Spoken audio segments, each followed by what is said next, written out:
Hey DOHO squad, what's going on? I've got a few more subscribers since I put out a few comments here and there on other channels about winning the DOHO, the 92 Miata.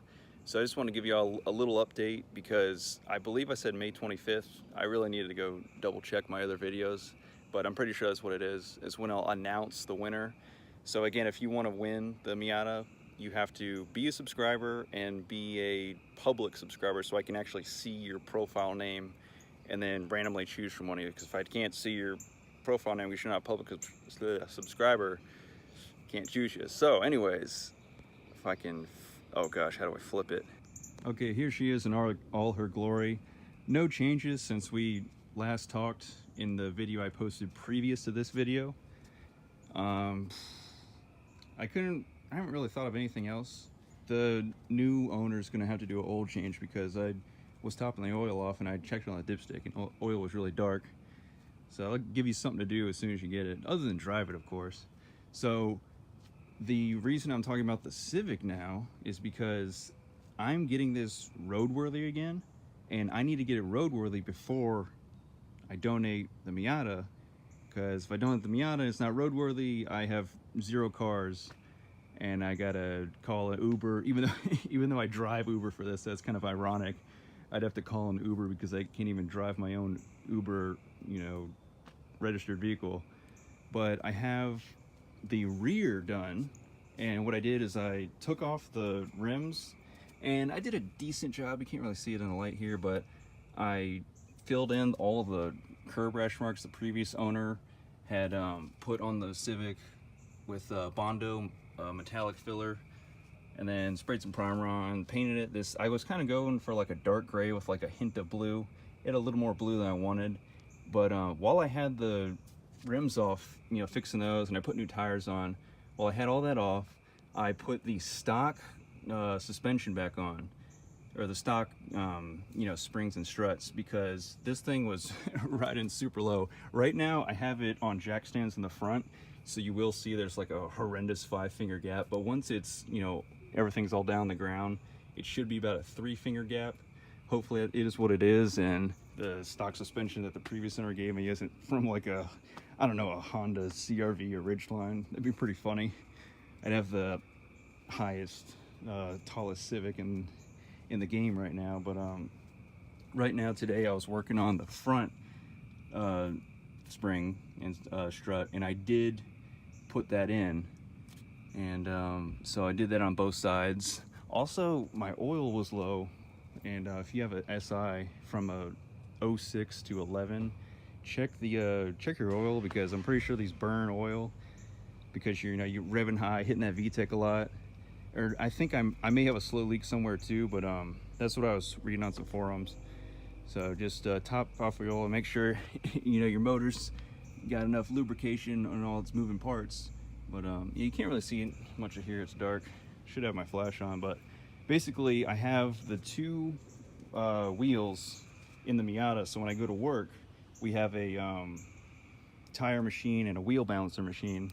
So what I have to do is, it's kind of like a tedious process. I have to take the wheels in the shop, take the tires off the rims, take the rims back with me back home, fill in all the curb rash marks, sand it down, prime it, paint it, let it sit for a day, buy new tires, take the rims and the tires back with me to the shop, put the new tires on, balance them, and then finally I can come back, slap them on, and we'll be good to go.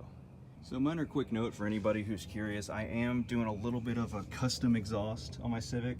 So you can see there, I took out the muffler, and where that flange is, I'm gonna make a custom flange in my machine shop, and then I'm gonna buy, just some basic pipe from Advanced Auto Parts, because I need to, come to me, but also come up and then level out. And then I bought a Skunk 2 Mega Power muffler, just the muffler, because the axleback exhaust, or maybe it was a catback. Yeah, I think it was a catback. It was like $600, but I bought just the muffler for $150 because I'm just in it for the sound, Probably sounds very ricer of me, but I love the K20 motor and how it feels and revs out, and it's pretty decent power just for a daily, but I just want a little bit more sound. without, you know, spending $600. I figured I could spend a quarter of that and still, you know, have, you know, a similar sound. So, but that basic pipe from Advanced Auto Parts or your local AutoZone, it will rust out really quickly. So what I'm going to do is once I make the custom flange and then weld it to that pipe that I'm getting, and then the muffler, I'm just going to clamp it to that piping that I'm making, just in case I want to sell the muffler later or whatever. I don't want to weld the muffler to the piping because it might not fit everybody's application. Maybe they have, you know, all kinds of Hondas, and Acuras use the skunk tube products as, you know, one of the options. So what I'm gonna do, oh, with the piping, that it's just like regular steel. So what I'm gonna do is bring it to the shop. Once I weld it up, I'm gonna spray it over with the Rust-Oleum primer and rust preventer, or rust inhibitor, I guess. So I'll do that, and that'll hopefully help the exhaust last a while longer.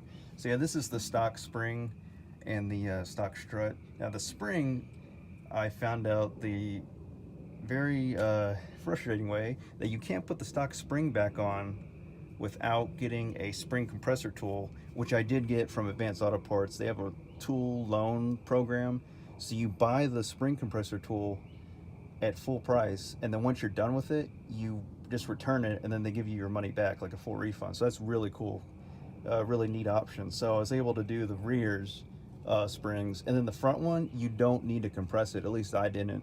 You just, you know, slide up in there, and the 3 holes for the on top of that strut spring combo, they slide right in. There's no clearance issues on the bottom, you know, hub assembly and all that.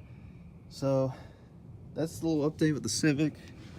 And, you know, of course I'm telling you guys that because it has to do in reference with the Miata. So that's about it. Let me know what you guys think of the color again.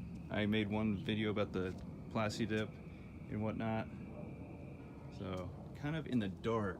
I think I did it in the other video, but you can kind of see some blue flakes. I put like a little blue micro flake, like a holographic blue or something.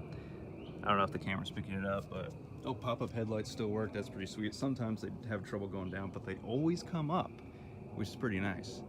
I put a new top on it a while ago. It has a new windshield, new wiper blades. Like I said, it needs an oil change.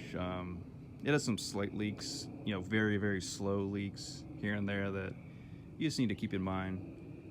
It's been shifting a lot better since I changed out the transmission fluid and the shifter fluid.